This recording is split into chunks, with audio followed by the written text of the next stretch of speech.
We're in Kamakura. Actually in not 19, go ahead.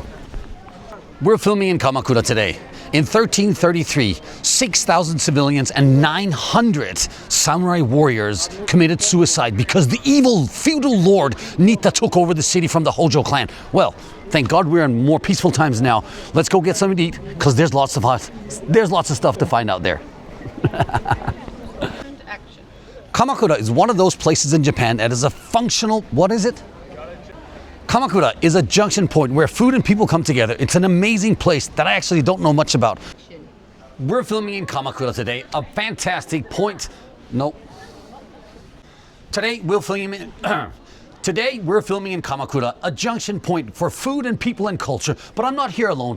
Bringing in life coach and friend Sarah Furuya. Come on. Hey, Nick. Hey. How are you doing? It's good Great. to see you. Yeah. I'm very excited for you to take me around and show me Kamakura today. Oh, yeah. I'm so excited to show you one of my local stations, Nick. Awesome. Did you know, in 1333, 6,000 civilians and 900 samurai warriors were taken down by the evil Lord Nita.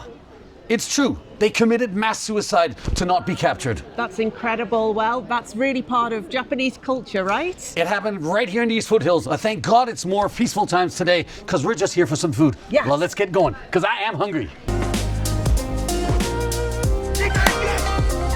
So we're here at the Komachi Street, which is basically the heart of Kamakura, right? That's right. Yeah, this is the main shopping street for Kamakura where there's lots of little shops and places to eat.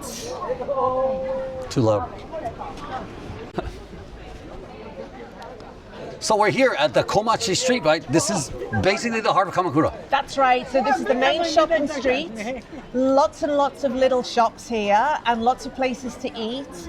And it's the hustling, bustling heart of Kamakura. Welcome, Nick. Well, thank you very much. I'm a little bit overwhelmed. I didn't expect it to be this busy. We're literally here on a Tuesday afternoon. I know, but it's so popular with tourists now. It's one of the main sources of income here, along with the sacred space.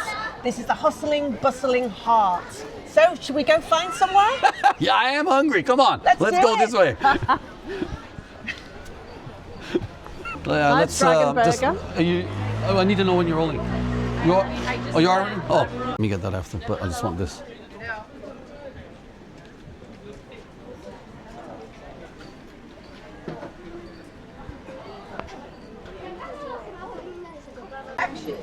Well, I mean, it only took us 3 steps to get in and find the Dragon Burger. This is a world famous burger shop, actually. Super excited about it, but we're not eating there today. Oh no, it's delicious, but never mind. Let's try some of these curry pans over here. Oh, keep it local. Oh yeah, look at that. The Gensai curry pan. Yeah. Yes, Gensai curry pan. This is your famous one? Yeah, very, very famous. Very famous golden curry pan contest for 3 years in a row. 3 years. Yeah. Let's get 2, please. Okay, thank Yes. I can't wait to try this. This is exciting, actually. Yeah. You know, when I travel, one of my favorite things really is to get curry pans. Really? Yeah. What do you like about curry pans? The crunchiness. Do you know the history of curry pans? Absolutely nothing. No, me neither. I just love curry pans. I'd love to know what it is, though. But how can you go wrong with crunchy outside and gooey inside, right? I think we're actually going to go inside. She's going to show us We just fry. the frying pan. Yeah, okay. Fry. Can I roll it? Wow. Yeah. Oh, fantastic. Thank you very much. Congratulations. あ、ちょっと待って、これがダメだ。ここの店は何て言うんですか? Can you say hi? I'm Ad Spice オーナーさん? はい。その自己紹介を入れて。Just in English. Hi, I am the Ad Spice owner. We just opened up. Hi. Great. Anyway, just film us. Yeah, I'm struggling with the angle, to be honest. But I'm just rolling. Okay. Actually, this is exciting. I know. What a coincidence, right? They just opened up yesterday, and here we are getting right in with the curry pans. Omedetou gozaimasu. It's called Ad Spice. Boom. They also have ice cream, which we're not going to be trying. We're just going to try the curry pan. They've got like a curry pan cream cheese with black curry. That looks amazing. What? Hi, so congratulations on opening your new shop. Thank you. We just opened yesterday. Wow. We sell the curry pan, inside curry pan. Gensai curry pan. Yeah. She's Here, so this is probably going to be one for you. looks so good. Oh my Can we gosh. also try the cream cheese Okay. kuro black curry pan? Wow. Okay. Kuro curry pan. Yes. Oh, it smells so good. Thank you very much. Yes. I'm just going to take it out here. Look at that. Wow, look at mine. Yeah, yours has already been torn apart. Look at that. It's got full curry inside it. Fujinzuke is a very popular pickle in Japan. Pickles. So we usually eat it with fujinzuke in curry rice. Okay. It's very, very nice. Nice. Thank you very much. We'll go outside and eat it. Thank you very much. Hi, I'm Monica. We just opened a curry shop yesterday. Yesterday. Yes, it is. So, you want to do one more? Hello, I'm Monica. I just opened a curry shop yesterday. Please come in. Oh, this guy is I mean, look at that. Wow, look at that. That is a whammer of a curry pan. I'm actually super excited about it. I'm going to open mine up. Because this one apparently has got some cheese in it. Wow, look at that. The black curry. That looks so soft. I'm just going to take a bite. Okay, I'm going to go in on mine, which is the regular curry pan. Look at that. It's got those red pickles inside. Is it good? Do you want to try mine? I do. Yeah, let's swap half and half. How do we do that? I grabbed that one. Yeah. So this one that I had has got cream cheese in it and black curry, and it is absolutely delicious. The crunchiness on the outside, the softness of the bread. You like squash it down. Delicious. All right.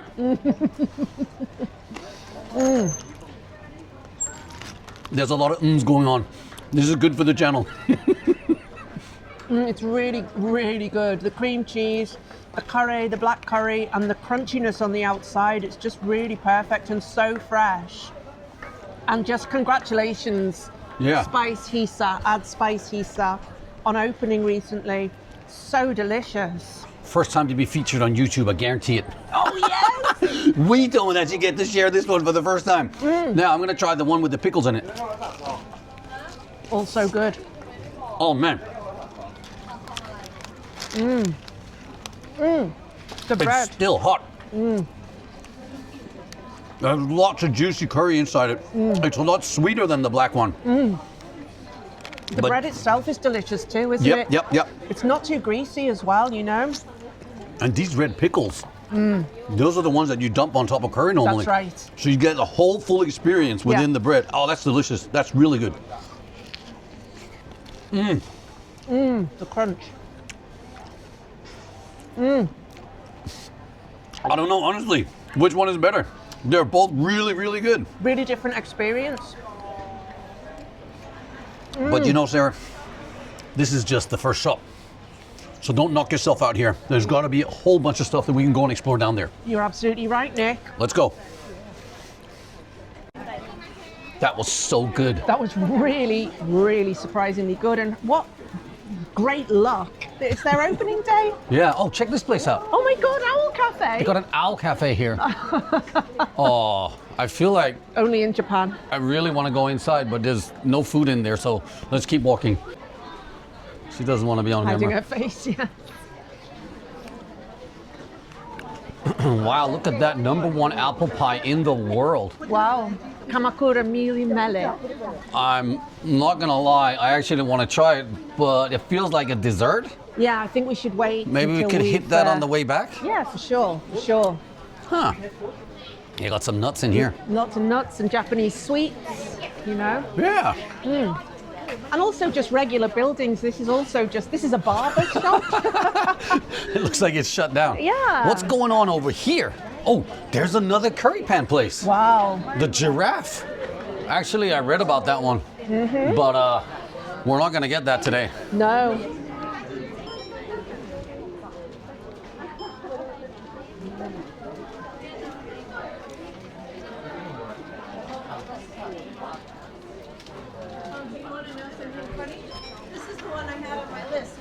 Yeah. That was just an accident. Yeah, I know. It was an A accident. happy accident. It's good for her. She's happy about it. She was also following the channel. Like before. Oh, really? Yeah.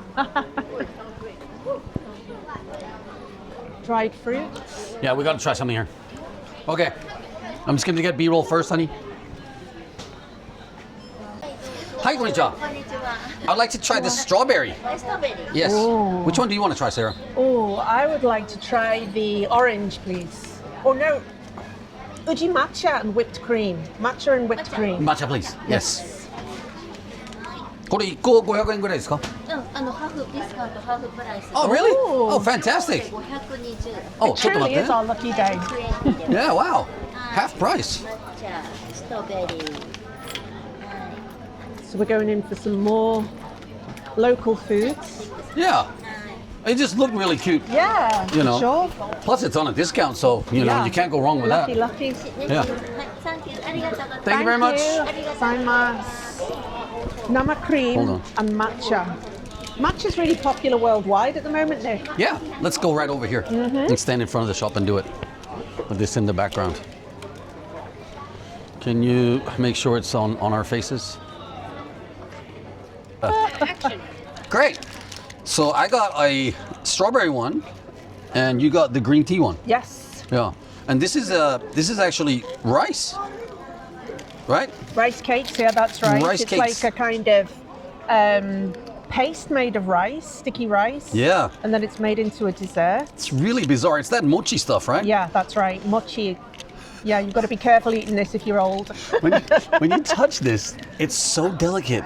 It actually it actually feels like a baby's butt. Yes, it does. Wow, that is so nice. Should we just Okay. go for it? Yeah, itadakimasu. Okay. Oh, if we're doing itadakimasu, we're doing a proper itadakimasu. Okay. Are you ready? Yes. That camera. 3, All right. 2, 1. Itadakimasu.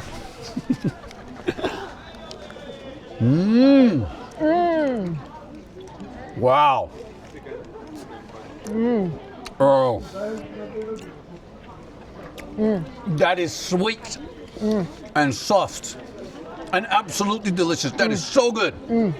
Are you getting the matcha effect of drying out your mouth? A little bit, but it's like very bitter, but also creamy. So it's not too sweet. And the mochi is it's a good balance. Too much mochi can be too chewy sometimes. It's a gorgeous balance of the two things. Wow. I am normally not a mochi fan, but this one took it to a whole new level. It is so soft and juicy inside. That's absolutely delicious. I think I'm going to give the rest to the cameraman.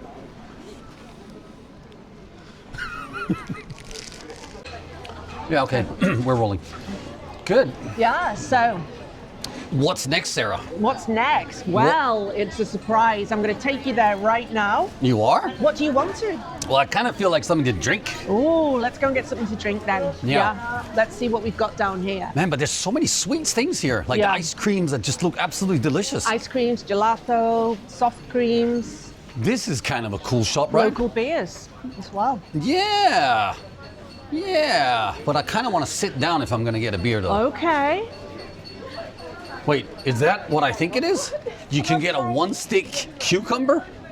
Let's try one of those. A one-stick pickled cucumber. Yeah, let's totally do that. Yeah. One-stick curry. Yeah. There's so many things to do, isn't there? Right, hang on. Is this camera? Do you want to say that again? Yeah. Action.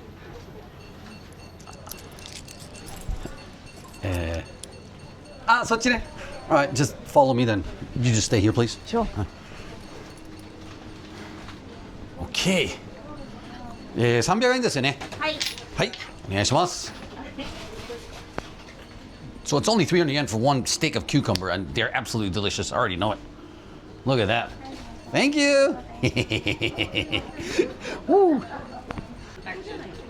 What you got there, Nick? Well, it's a shtick with a Japanese cucumber on it. Delicious. It looks good. It's pickled. Sounds crunchy. It's kind of a nice palate cleanser, I guess, between Right, pretty good. burgers, curry pans, mochi cakes. Do you want to take a bite? Yeah, I wouldn't It's mind. actually really good. It's really take fresh. A bite from the side yeah. here. Yeah. I mean, if you're gonna go for a culinary experience, you might as well go for all of it, right? Oh, that's really good. Japanese cucumbers are a little bit smaller than the cucumbers you get in the Western, and they're a little bit sweeter in my opinion. But then they pickle them like the whole pickle. It's not as sour as a pickle in Europe, for example. No, it's not. It's more salty, isn't it? Yeah. It's more salty and it's really, really crunchy on the outside. Oh, that's really nice, Nick. Yeah. Good thing to have in between, and if you want a little healthy snack on your way round. I am actually looking forward to a proper meal and something to drink soon. And I think there's a place down there that I want to go to. I'm thinking, burgers? Yeah. Let's do it.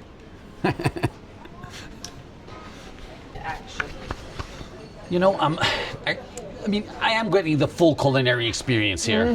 My palates have been cleansed, right? I'm thinking it's time for a proper meal. Oh, I'm thinking burgers, Nick. Yeah, absolutely.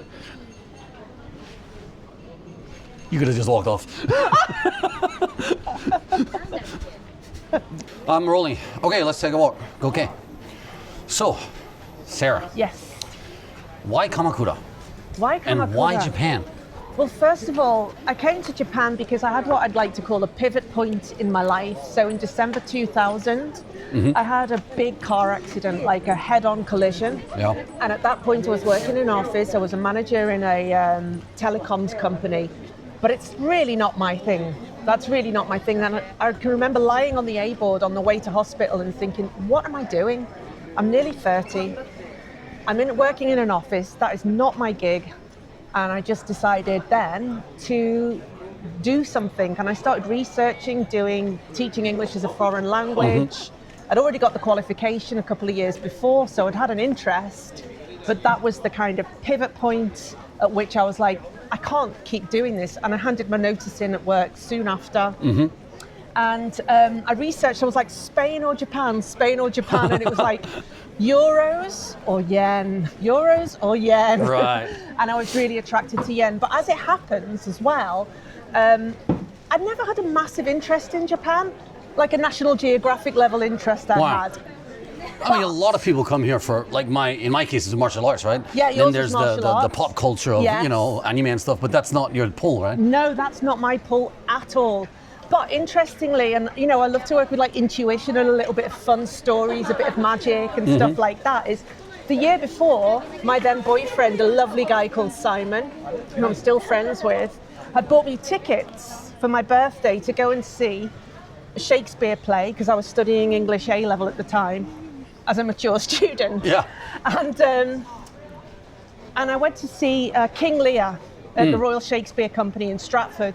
And it was a collaboration between a Japanese director and a British director. And it was all Japanese wear. And they'd got the stage set up like a no stage. Yep, a no stage, yeah, I've done that. Yeah? Yes, I actually have. amazing. Yeah, Gendai, Gendai Kyogen. It's like, yeah, so cool. modern style of it. But yeah, I've done it. Of course you have. So I went to see that, and who was the fool? So there's a character in that called the Fool, Yeah. and they're kind of the narrator, and this guy was really jumping around, and I thought, who is that guy? And it was Hiroyuki Sanada. Oh, wow, Yeah, Sanada that's cool. Hiroyuki, very, Yeah. very famous actor. Yeah. And he was the Fool. And it was just such a brilliant, brilliant, brilliant play. My partner fell asleep halfway through because it's very long and it's Shakespeare, right? But I was studying it, so I was really interested. And that same year, I bought my dad for his birthday, a little momiji, which is a Japanese Tree? maple. Yeah. Yeah. Those very famous Japanese maples, and it grew to be an enormous tree.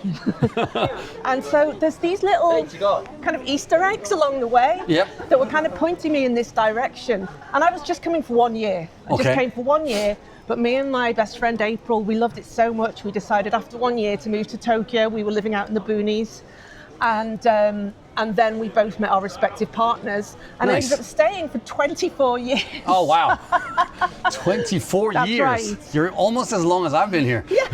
And why Kamakura? Well, the reason why Kamakura is because I love the seaside. So I was raised in Liverpool. Okay. So my mum and dad's flat look out onto the Irish Sea. Oh, there you go. So I was raised by the sea.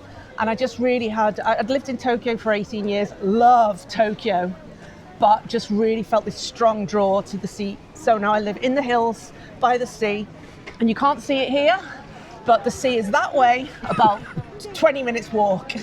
So that's why here, and it's just an amazing place to live. I feel like I'm inside history every day. Yeah. I just feel like I live in a fantasy, but it's my real life. Do you know what I mean? Oh, by the way, Nick, we're going in there now. That's where our burger is. Well, finally. I thought we'd never get to the burger. Okay. Wow, this place is called the Brisk Stand. Wow, that's really nice. It's very promising, in my opinion. Yeah. I'm very excited about this little nook in this area. Wow. Nice Look at outdoor that. seating as well. It's perfect for us. We can sit outside and have a chat. Yeah, for sure. Let's go and get some burgers. Yeah. Hi. Hello. Hey. We're here for some burgers. Yeah. Hi. Oh, it looks absolutely good. Wow, fresh. What is your best burger here? Cool. Yeah. Yes, please. Kitta okay. The cut one. Oh, okay. Oh. So this is like the osusume ne? So we're gonna get one of these for sure. Mm-hmm. And do you anything else? Should we get teriyaki or? No, I don't. We're going to just get one of these. and Whatever then you have feel it. like. No, I don't need to have a whole burger, but it's up to you, Nick. But do you like teriyaki? I do like teriyaki. I think so. Let's get I a like teriyaki anything, burger. or pineapple burger. Either one of those. Well, what about a gorgonzola burger? Okay. Okay, I'm ready to order. いいですか？はい、店内で外で食べたいんです。外でかしこまりました。このテーブル。あのこのテーブルで。外で食べると撮影ができるんで、BGM が流れてないと。はい。そうです。ちょっとそう。厄介なんですよ YouTube は。OK。I would like to get the cut one. The cut one, okay. The single patty, please. Yes. And one gorgonzola burger, single patty, Yeah. with extra cheese. Okay, you can choose the type of patty. We have two type of patty. Yeah, 100, this one. Domestic beef, please. Yes. Okay, with extra cheese. Yes, extra cheese on this one. And one teriyaki burger. One teriyaki burger. Yeah. Sorry, and which patty do you want? All of them the same. Okay. Yes, the best one. best Fleshy one. feeling. Yeah. Fleshy feeling. Yeah, that's what it says. I would like a beer. Yeah. Yeah, Nama beer, craft beer.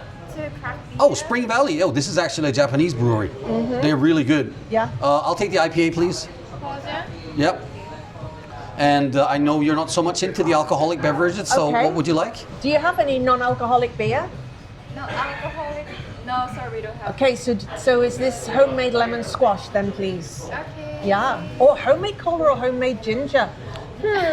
どうしようかな. Let's get at least. I know Homemade ginger, please. she wants the ginger, so we'll get one of the Okay. gingers. Yeah. And then maybe a homemade cola also. Yes. 1個ずつ. 1ヶ月で。 Yes, one each, please. Thank you. Or is it different or the same to Yeah. therapy? What Yeah. is a common myth about life coaching? Yeah. Okay, let's see how far we can go. Alright, so I've got B-roll now, rolling, and we're rolling. We are live on both cameras. All cameras? Okay, cool. So now that I have you here and we're waiting for the food, Sarah, what is the difference between life coaching and therapy? It's a great question. Well, both of us are coaches, right? So the great thing about life coaching is that it's It's not going to work. no. Cut it. Too loud.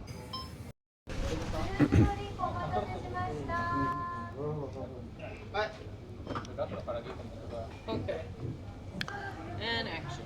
So, Sarah, now that I have you here, Yeah. and we're still waiting for the food. Yeah. Could you please tell me what the difference between life coaching and therapy is?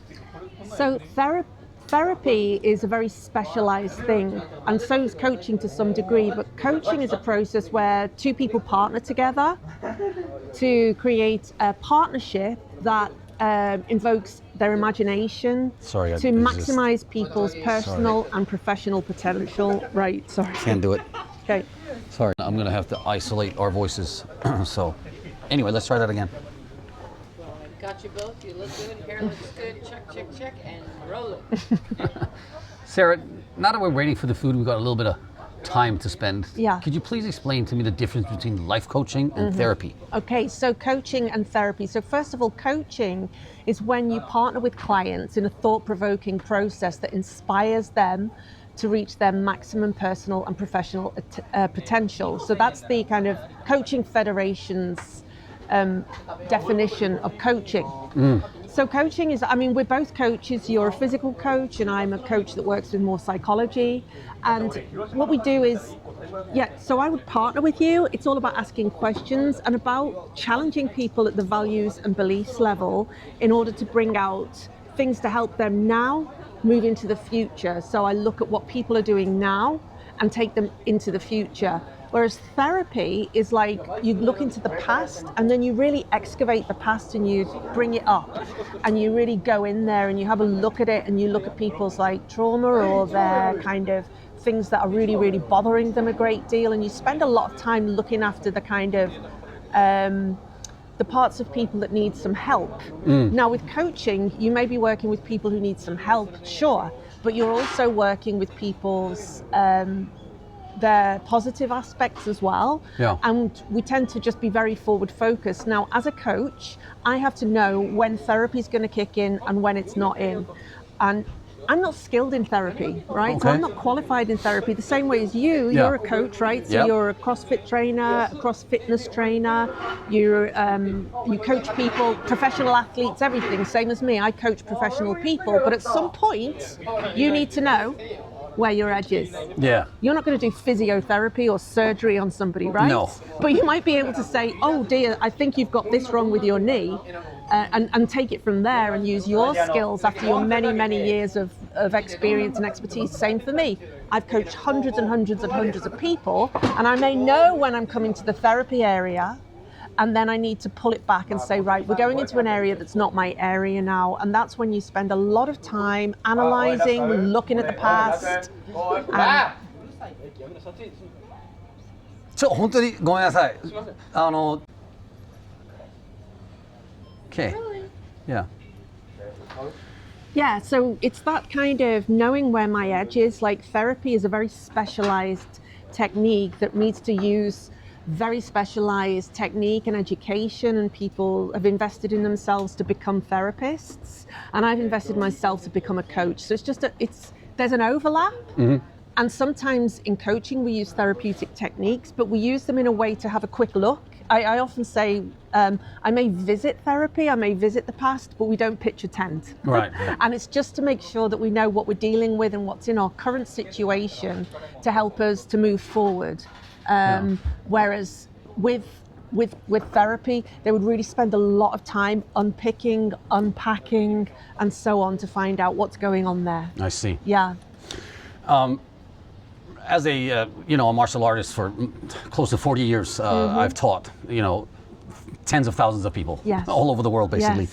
And I feel very confident in coaching people to get to their greatness. Yes. And so the first thing that struck me when I met you was the simplicity of saying, yeah, I coach people at getting better at their lives. Yeah. And it was just like, oh, wow. Why have I never actually thought about that? I Yeah. coach people to become better fighters, greater fighters, right? Yeah. But you actually coach people in getting better at life. Yeah, well, I hope so. But I think that's so, really, yeah. like, isn't that the easiest way to understand it? Yeah, I think so. Yeah, so you're really helping people to like have a really good image of themselves and challenge things that are maybe holding them back, and really lean into the things that are their strengths. Look at what are their weaknesses or their shadows, accept them, fold them into their lives, and then really like help people to make better choices. So that's, I mean, people are often making choices from terrible places, you know? Or they're making choices that they think something's their fault, but it's actually an outside thing, or they think it's an outside thing, but it's actually an inside thing. And for me, it's really about unpacking all of this and moving forward with people. Also, I have coached hundreds, maybe thousands of people over the last 20 years as well. So I have this kind of ready pattern recognition for some things. Oh, yeah. I have to question that as well, though, Nick. You know, I have to question that too, right? I have to constantly be coaching and questioning myself. Wow. So as I'm coaching somebody, I have to be careful that I'm not trying to be the best or know everything. Yeah. So I'm constantly either coaching therapy or coaching supervision myself. Currently, I'm in therapy myself because that's what I want at the moment. Interesting. But I have a whole range of subjects that I've had a sober coach. I've had many different coaches who are more on the intuitive side, coaches who are on the more kind of scientific side, coaches who are more on the financial side. It just depends what I need at the time. Right. And I coach around 3 areas: science, psychology, and spirit, or intuition, or the magic, or the soul, or whatever you want to call it. So, and I think it's really important to hit those 3 things. So science is like the finances. So for example, today, where did we meet? And so on, and where are we going next? And are the cameras turned on? That to me is the part that's the science end of things.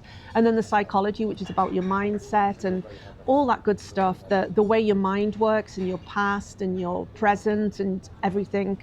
And then the spirit is more like the stuff you can't see, or the luck, or just, you know, that kind of thing. So making sure that we're kind of well resourced in all of those areas, or that we at least know our resources in all of those areas, and then can move forward from there, you know, and make choices.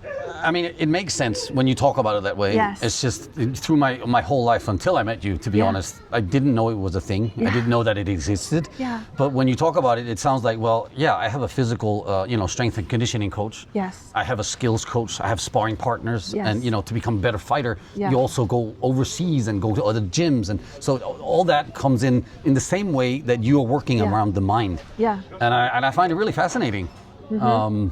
There are mind elements to your business as well, though, right? So Yes. people, like, especially for the professional athletes that you work with, or when you are also a professional athlete, there's that kind of, some people, they've got the strength. So somebody might have, in my case, what I would call, yours is like the body conditionings, right? I would say, like, you've got all the financial stuff you need, right? So that's the science end. But then you come to the psychology area, and maybe there's something that's holding them back in that regard, or and you really need to kind of move through that. So you're also working in that area with people, right? For sure. I mean, mind over matter is really everything. Yeah. Right? And specifically when someone's trying to punch you in the face. Yes. Or proverbially punching you in the face in your life, or that something's punched you in the face in the past, and that's created some kind of pattern for you that maybe wants to be broken, or that you say, actually, I don't want to work with that. Like, I'm not going to force anybody to do anything. It's like, okay, that's fine. We're not going to put you in the first league, the top league. We're going to put you in the second league instead. That kind of thing. Yeah. If it was sports. Well, I was thrown in the deep end straight away. I know. The first fight I had professionally was in front of 35,000 people in the Rainbow Hall in Nagoya. It's like, it doesn't get any more real than that. And how was that? So what did you have to kind of overcome in yourself from that? And what did you kind of learn from that? And what did it help you to do? And how might that also be holding you back? That's a lot of questions in one question there. It is. So I had to reinvent myself. In karate, we don't wear gloves, and you cannot punch to the face. So to learn how to kickbox was literally like going back to the basics and learning as a beginner. Wow. How to hold your hands, how to not get tired in your shoulders, and how to actually punch, because we punch differently in karate. Yeah. So it was a complete career change and a complete turnover that I had to go through. Yeah. And it took me a good 2 years before I felt a little bit comfortable as a kickboxer. That's amazing. And that to me feels like the parallel I would put up to that is like grief. So you're moving along, you've got one set of skills, then suddenly you're thrown into the deep end when somebody in your life dies or something like that, and you're a different person. Yeah. Your whole life is rearranged, and then it may take 1 or 2 years for you to kind of rearrange, or 5 years or 10 years or 5 months, whatever it is, and then you have to rearrange around that. Or something else happens, like you suddenly realize that your partner has emptied all the bank accounts, and suddenly you're not resourced in the same way. What? And I'll speak to you later. But so it's like So something like that happens, it's very similar because our nervous systems don't know the difference between all these things, right? So our nervous systems have to readjust around this stuff. And I think that a coach can help with one part of that. Yeah. You know, a coach can help with one part of that, like, okay, things have changed now. I do an exercise called myth change. I don't think we've done that together. No. But like, it's when you're something happens and something's changed in your life. So it's like, it's a myth change. So you could be before you're a mother, after you're a mother, before you're a father, after you're a father. It's changed, and you can look back and say, okay, what do we need to look at before, or before you're, you have parents, and then suddenly you don't have parents, or whatever it is. You know, there's always something, or you're a champion, and then you're not a champion anymore. I mean, I think that's probably something that professional athletes have to go through a lot as well. Is like changing. It was the hardest. I'll bet it was for me to actually, because I was a champion in 2001. Yes. And then year after that, I snapped my shin in half and broke it, and I couldn't fight for 3.5 years. I've seen that video. And so it was really going from being right up there and like the career was going places to being a nobody. Yeah. Struggling on a wheelchair basically, and it was hard. Yeah. It was hard. Yeah. Yeah. It's amazing, and I think I really admire you for that, Nick, and going through those kinds of processes. There's always a kind of parallel story that I can have for people with things like that. So people may have breakdowns. I'm 54, so I've just been through the perimenopause. Sorry, that's not... No, that's fine.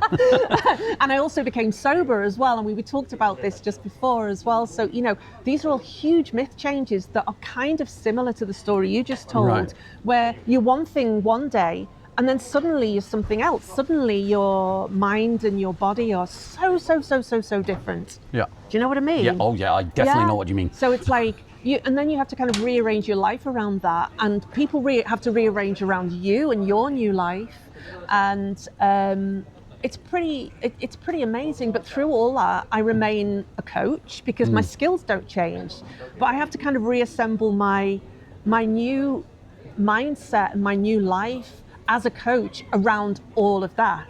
Yeah. And I'm just at the point where there's this thing in Stephen Covey's 7 Habits of Highly Effective People, which is like a traditional coaching tone. It's one of the, like, you know, the Bibles of coaching, if you like. And he talks about sharpening the saw. So you and I have got a very, very long history, and we have expertise and experience, right? And what I find is sometimes my experience overtakes my expertise. Oh. And then I need to do what they call sharpening the saw, right? Yeah. Or your expertise is beyond your experience. So that would be, say, like a professor of economics has a lot of expertise, but I wouldn't make them the CEO of a big company. Right. Right? Whereas the CEO of a big company may look to an economics professor to tell them give them white papers and so on. Right? So I'm at the edge now where I'm like, okay, I would like to sharpen the saw. My experience has overtaken my expertise again, and I want to sharpen the saw again, but I don't quite know what it is yet. So I've got lots of things in my shopping cart right now. Right. But as a coach as well, I need to look at that with my clients as well. So some clients go through huge myth changes, like they leave one job and then they're moving into another job, or they enter the job market. So the skills that they had inside their job are not going to serve them in the job market. Right. So they may need to change slightly and sharpen their saw in certain areas. So being likable may not be the greatest thing to have when you're interviewing. You may need to ramp up your badassery or, your seriousness or something like that. So, it's... The most frightening thing for me is really to think of being like fired from a job and then like going out there and having to start over again. Me too. That and dating. Yeah. Yeah, for sure. No thanks. No, I couldn't agree more. I really couldn't agree more. Yeah. Very similar, different skills. I feel very blessed actually that I was able to, create a business that sustains our lifestyle habits and families. Yeah. You've built such an amazing business around that. And that's another thing is looking, sometimes somebody like me who has a very, very small business, my coaching business is a really boutique business, and then looking at somebody like you who's kind of basically got like a franchises here, there, and like you've got like it's like when I'm working with people, I want to look at their capability and their capacity as well. So I know I don't want to manage a massive team of people. No. Right? I want to manage a small team who can handle me as a boss, because I'm unusual in many ways, you know? And so if somebody wants a really neurotypical, straightforward boss to work with, I'm not it, but I work really well with other neurodivergent people. So it you know, but if it gets too big, it gets too big. So that's kind of, I'm always looking at that kind of capacity. So for somebody like you, it's like, I remember when you were on my podcast, you were like, I'm building an empire. And I was like, yes. And then I was like, I want to build an empire. And then I was like, do I? I don't think I want to build an empire. So that's what coaching's all about as well. So I already have an empire. Have an empire. So I think, I mean, about the empire thing, it's a double-edged sword. I think it's a nice, big, hairy, scary goal or whatever. BHAG. A BHAG, right? Big, hairy, audacious goal. That one to have, but I actually also don't like the idea of getting much bigger than we are right now, because with the things that we do, I feel like it's enough. And I actually, this is going to sound silly, but I'm actually not greedy. I actually don't want to be rich. I feel like I have just enough, and I'm happy. Yeah. And I really don't want to mess what I have right now. Well, this is beautiful, and this is coaching in action in a way, Nic, because you've just identified your value system there. Is like, you're not greedy, you're not driven by money for money's sake, but what you do want, and this is something I really like about you, and I feel quite emotional saying about this, is like, you know, you folded the family into the business, like you opened Mikasa Ichinomiya in order to kind of honor your mum and also fold your mother-in-law into the business as well, and that kind of thing, and then that's the driving force for you, right? Yes. It's like and that is really, really important. But I may have another client who just simply wants to open another Airbnb and another Airbnb and another Airbnb and another, you know what I mean? And it's like their value system are different, not better, not worse, just different, right? Yeah. And it's really important to know that, because otherwise it's going to be much, much harder to do the thing you want to do if you've got that kind of impulse, if you're not in an organization. Yeah. I would find it really hard to work in an organization. So I'm willing to work as an entrepreneur. Like, money doesn't automatically drop into my account in the way that it does when you're working for an organization, right? For a company, right? Every penny that goes into my bank account, I've had to drive to make that happen, right? Same for you, right? And that suits us, right? That suits our temperament, it suits our value system, it suits all of those things. And it's really important in coaching to notice that, to really realize that, and to work with our clients. The same with you. Like, what I suppose if you were trying to push somebody to lift as much as they can, when they're like, oh no, that's not what I want. I just want like a tiny little bicep thing, you know, like, what are you doing? Why are you trying to make me the strongest woman in the world? You know, so you've got to work with what people and clients actually kind of want. And sometimes, again, when we've got this much experience, you can kind of sometimes know what people want or need before they do. You also have to check yourself on that. But literally somebody recently said, like, left me a testimonial saying, sometimes Sarah knows what I want and need before I do. I find that really dangerous, to be like, oh yeah, that's me. It's a really dangerous thing for a coach, right? You were talking about toxic people and how they can kind of like influence your business negatively and stuff if you get too much of the big I am. You've got to be constantly checking yourself. You've got to constantly have people checking you and checking yourself, and have really strong self-awareness around that. And so what I like to do with my clients is, with a comment like that, I'd be like, okay, what's true about that? Do you believe that person? Yeah, I do believe them, actually. They're a truth teller. So that's good. So, and also, don't end there. Don't make that your like default mode now. Add it in, fold it into your kind of skill set and your self-esteem, but don't make it. You still need to question yourself all the time. You still need to be constantly looking at yourself as a coach and thinking, am I projecting here? Am I making this about me? Do I have an agenda for this person that's not theirs? The agenda is always the client's. I ask a question and I'm always surprised at the answer. You know, so like you just said there, I'm not greedy. I've got enough now. I said I wanted to build an empire, but my empire's as big as I want it right now.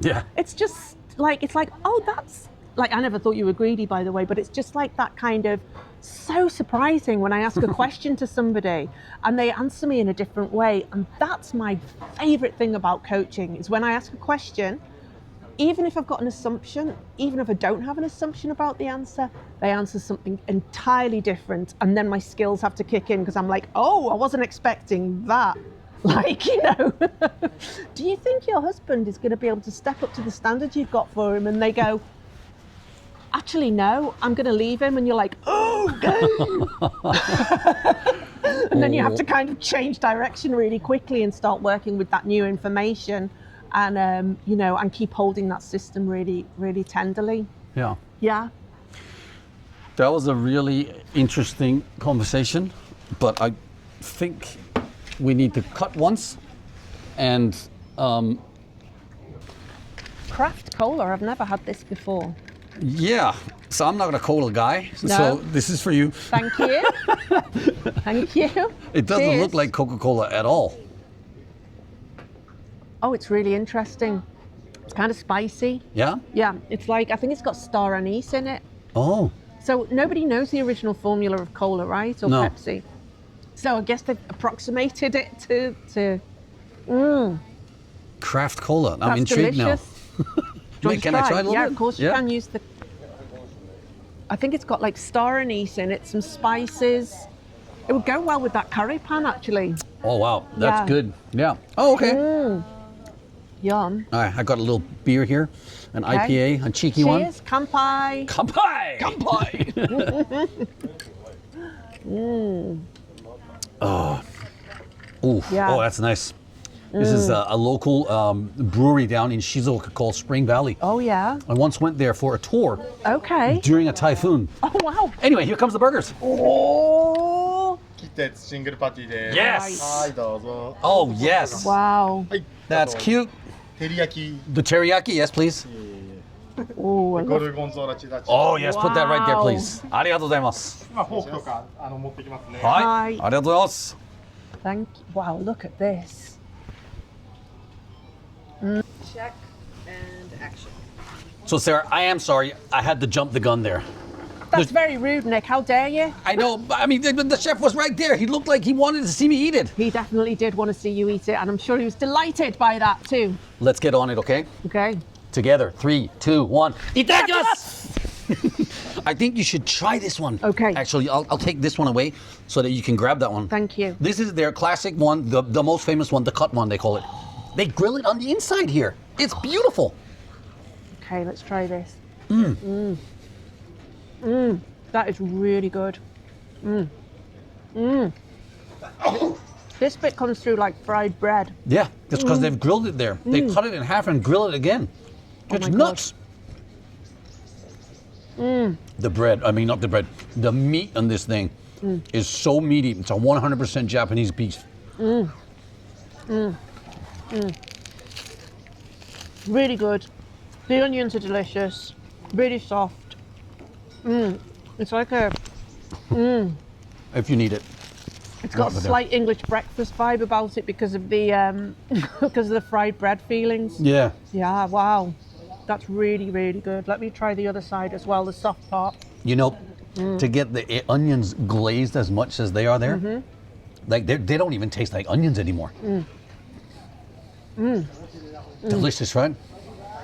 Really delicious, yeah. While you're trying to devour that burger there, I'm gonna try these little crunchy Yeah, they're good as potato. well, aren't they? Like they're not even wedges. Like these are the smallest cuts of potatoes that I've ever seen, and I Yeah. love crunchy potatoes. It's really good, fluffy in the middle. Oh yeah, That is actually really nice. it's good, right? I'm gonna go on to the next burger. I want to try that Gorgonzola burger. So I know that you said while we were ordering inside that you like the teriyaki. Yes, I wanted to try the teriyaki burger. You don't have to yeah. eat everything. You could just No. take a bite. It's fine. Okay. It's hard to know how to eat these things. Everything's falling out because it's so deliciously packed.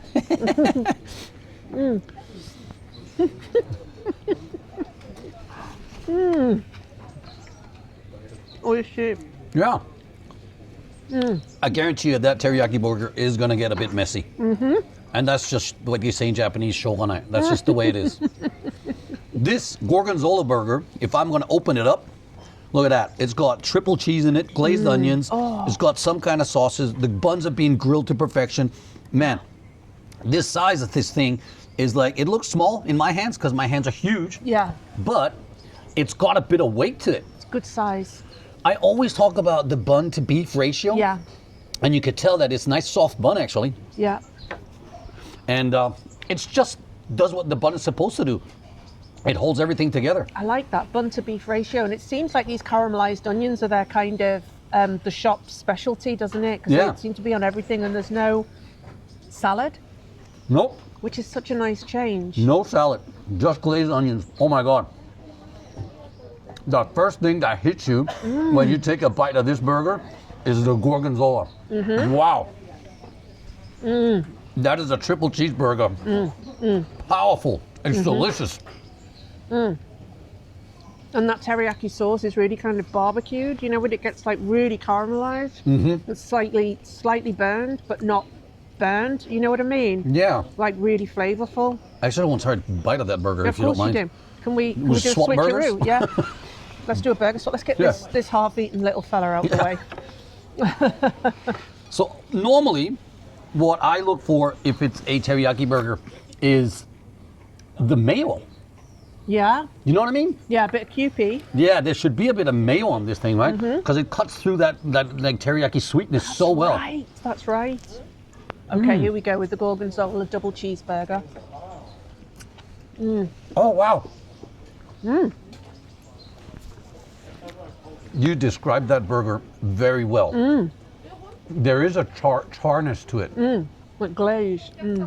Like it's a slightly burnt flavor, which actually makes it somewhat cowboyish. Yeah. I mean, it doesn't feel like a cowboy burger, but it does at the same time. Yeah. And normally, I'm not a big fan of teriyaki, to be honest. I think it's too sweet. Right. But this one, because of that, like the charness to it, that's delicious. It gives a little bit of bitterness, right? The fact that it's charred gives it a little bit of bitterness. And it does come with the Kewpie mayo. Got to be Kewpie in Japan, Yeah. right? Oh, wow. Okay. I'm impressed. I'm going to take another bite.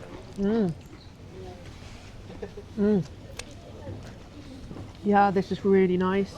And they are a nice size as well, aren't they? Yeah. For anybody's taste. These burger buns as well look like they're a kind of browner bread. So they use Not a a white different, bread? yeah, it's not white bread. Okay. Which is nice too, nice Yeah. change. The chef said that they use different kind of, flour to make them. Okay, Yeah. very flavorful. And they're a little bit more healthy than white bread. But I mean, at this point, who really cares? Wow, these potatoes? They're probably going to go up on my top favorite flavors of potatoes. Because I love crunchy potatoes. And these ones have this soft innerness to them. They're good. They're really good.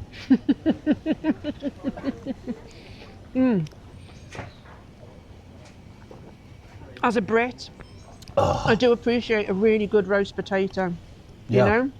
You know? Just Yeah. go ahead and enjoy a little bit of the food. Don't worry about talking about it. Okay. She's just going to roll a little bit more. And then, are there any other questions I should be asking now? We got lots of great talk, and I'm thinking in my little monkey brain, I'm going to try and just like Chop it off. chop it up and put like food in between somehow. Yeah. Well, that's what I was thinking. If we just get B-roll of you guys now just eating, then you can slice in, keep Sarah's voice talking. Stuff like that too, while yeah. you put in this part. Yeah. So No, just but- asking you, is there anything that like, I definitely wanna is there hear anything that you're like, oh, I really must ask Your that, favorite meal or to anything share? What is it? Pull-up push. What are the best parts of the job? Who inspires you? Yeah, what's your favorite kind? Okay, well, we'll try something. Yeah.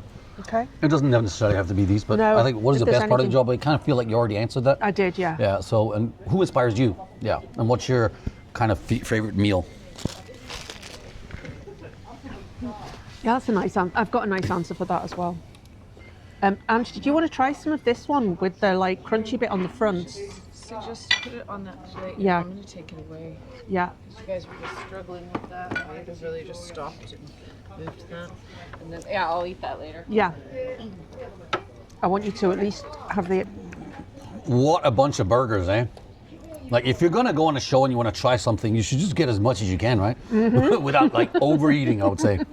This is definitely my guilty pleasure to do junk food, and to be able to like try so many different things in such a short time is great. I was wondering, who inspires you? Oh, that's such a great question. So, certainly all the coaches that I've ever worked with have inspired me in some way or another. But in terms of people who are quite famous who inspire me, and all my friends inspire me as well, somebody who inspires me is a poet and author called Ocean Vuong. He's got a book out at the moment called The Emperor of Gladness, and he does really interesting kind of inquiries into the masculinity, American masculinity. So he's really interesting. Oh, we've got a little friend. Whoa, there's a crow coming in here trying to steal our burger. What? He's got some nerves. What up with that, bro? Thank you. You think that's going to stop him? Maybe more scared of Hey, jump right up on the chair right in front of the burger. There's also another woman who really, really inspires me, who's called Trisha Hersey, and she has this kind of thing called the NAP ministry, and she's really all about rest and looking at our relationship to resting. But it's not just about that. It's really about quality of life and community and being together and taking our time a bit more. And it's so interesting because I feel like what you just said about like having enough and the quality, like I really feel like you're building out quality life. Yeah. And that it's really about that, like, and not just hustling for the sake of hustling, but hustling so you've got a quality of life, but also taking time. And that's really helping me to kind of slow down and find my new rhythm. Yeah, so those two people inspire me as well. And then, yeah, many, many people inspire me. I mean, just the story that you just told me about, like, when you had to go out on your first K1 fight, that inspired me as well. It's like, oh yeah, those pivot points, we're always trying to find pivots, or sometimes they're just delivered to you and you have to reassemble your own brain as well. Yeah. I love style and fashion. Vivienne Westwood is a huge inspiration to me as well, because she was just so eccentric and wild in her style and the way she makes things, and her kind of her use of fabric and her use of the punk sensibility. Well, she basically invented it. Alongside New York was happening at the same time. So, I mean, I don't know, I find inspiration from all kinds of things, but also nature. Yeah. They say tree hugging should be done more often. Do you do some tree hugging sometimes? You calling me a tree hugger? Yes, I actually do tree hugging. I don't know. I was looking into it with my wife. Really, we stumbled upon it, and it was like, you should hug more trees. And I was like, okay, that could be a thing. I touch them and look at them, and I appreciate them, and I get kind of look at them and see them in my. I'm not so much of a hugger. I used to climb trees when I was a kid. Oh, me too. Like, I used to love climbing trees, like me for real. Too. Like I used to have on my profile, you have to have this talent profile, like in Japanese with TV and stuff. Yeah. And it said, "What are your hobbies?" And I said, "Tree climbing." Yeah, me too. And UFO stories, and they're like, "Is this for real? Like you're not just writing that because you think it sounds funny?" It's like, no, I'm actually serious. Yeah. And I loved like climbing trees when I was younger as well. You might know something about this, right? So I'm about to do some trauma talks. I'm doing 4 weeks of trauma podcasts with 3 other experts. Okay. Starting soon. But I fell out of a tree once when I was young. Uh-huh. And I think it might have imprinted me a bit. What do you think about things like that? So I was up this tree and I had a very specific way of getting out of it, and had to you had to kind of jump, grab, swing to get off the tree. Yeah. But I jumped, grabbed too soon, and then kind of fell down a ditch and I scratched myself all up, barbed wire and stuff like that. Yeah. But I was hanging there for a while thinking, what am I going to do? There was no way out of it. And so, have you ever had anything like that happen to you where you've had to really overcome that kind of literal body trauma? Yeah, many times. Many times. Millions of times. No, but I mean, just jumping off your tree story, my tree story would be the time when I was really, really high up in a tree in a park in Copenhagen, and I slipped and I fell. And we're talking 10, 12 meters up there. Oh my. Like, they're massive trees, right? And I literally remember going through the air and then, and I caught myself on a branch. I never hit the ground. I just remember going, poof, and I was hanging there just going, wow. I don't know how I caught myself or how that happened, but it was one of those moments where I was like, oh wow, like when shit happens, I can handle myself. It was kind of one of those moments. Yeah. I mean, but then there's been other things, when I broke my leg and I was like, okay, I can't walk for the next 6 months. Yeah, stuff like that. I mean, there's always pivotal moments. Like the moment that I got my ass kicked in a street fight and ran away was my biggest turning point for starting karate and martial arts, and that brought me to where I am today. Yeah, same, and that's the same for that car accident I told you about earlier as well. Like these things just kind of create these pivots, right? It's quite amazing, really amazing. And even like, I love the kind of, you know, I was thinking about myths around coaching. Yeah. Some What myths. are the myths around coaching, actually? Yeah. So one of the myths around coaching, and I was thinking about it for you as well, because you was talking to you today as well, and you'd mentioned the wheelchair, is like that the coach has to have their life sorted in order to be a coach. Yeah. Well, I mean, Can are you you going to go imagine? to a fat trainer? Not so much, right? Well, but at the same time, if they've got the skill, Yeah, it's true. right? It's true. So if somebody doesn't have their life together, they still have the skill. And also, you don't know what's coming next, right? It's true. You don't know what's coming next. Yeah. You don't know if your brain's suddenly going to change directions because of all the kicks you've taken. or if you were in a wheelchair, you'd still be able to be a trainer. Which I was. I Right. taught from the wheelchair. Exactly. So you can still have the skill. The skills are still there, and the drive is still there.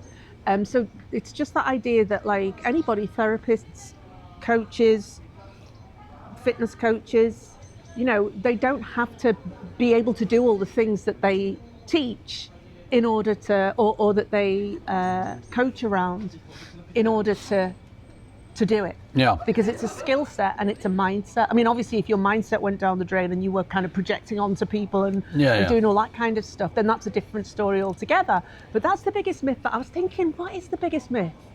And that's it for me. So for That me, you can't be a human. You kept talking about, you know, sharpening the saw, Yes. or you know, the edge of the sword or whatever it is, right?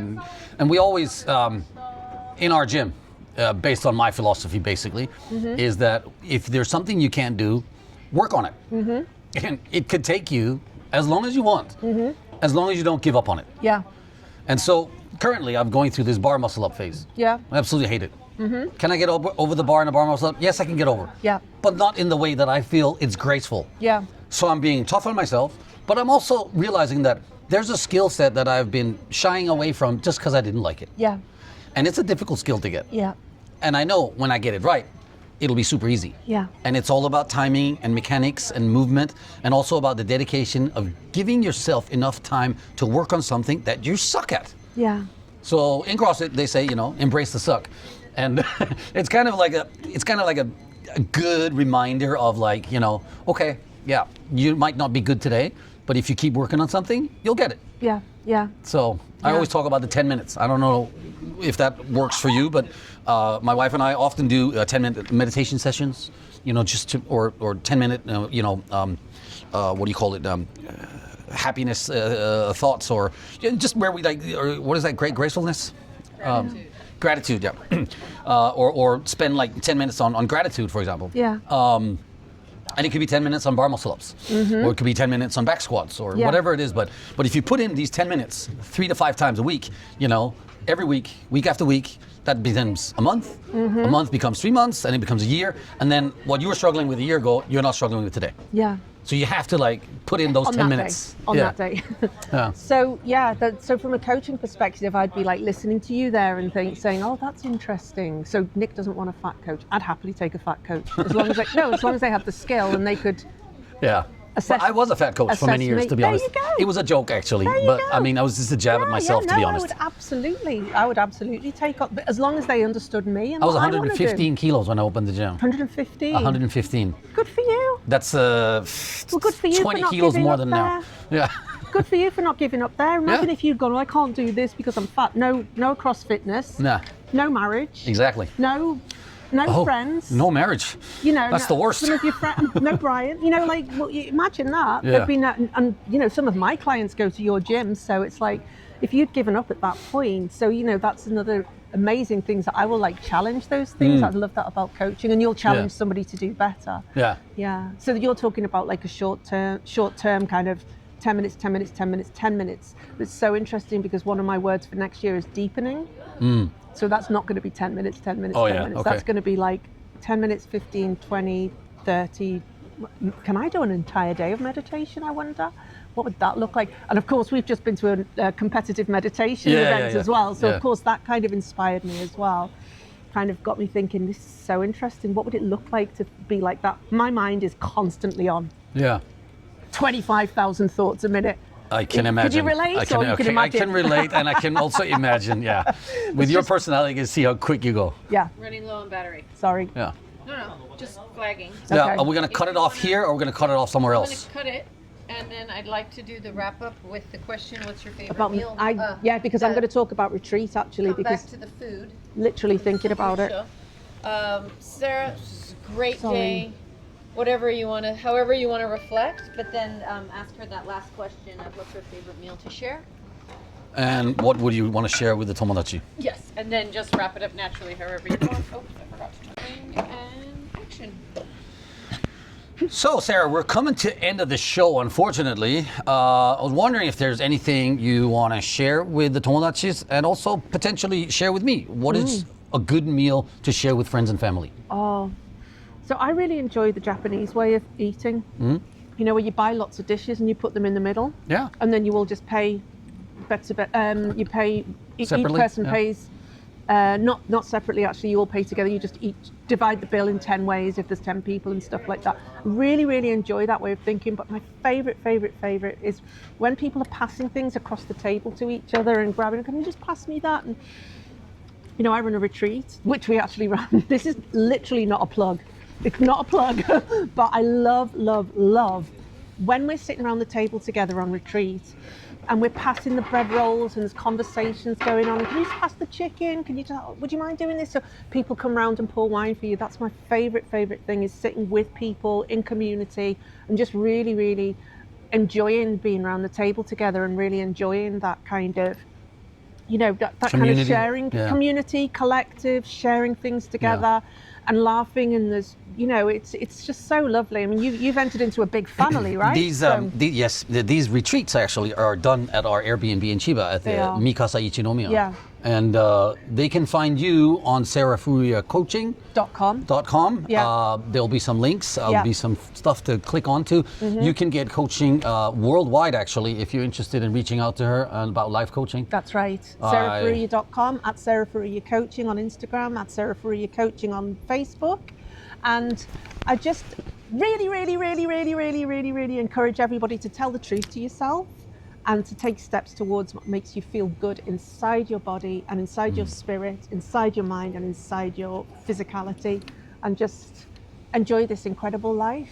Nic, thanks for having me. That was very much my pleasure. I think the takeaway for me is, you know, to be truthful to yourself. That's right. That's where it starts. Yeah. Yeah. Tomodachis, you heard it first here on Junk Food Japan. Now, don't forget to leave a comment below which either burger you thought was the best or which life coaching advice that you thought was the best. And we'll see you in the next one, where every bite tells a story. 3, 2, 1. What?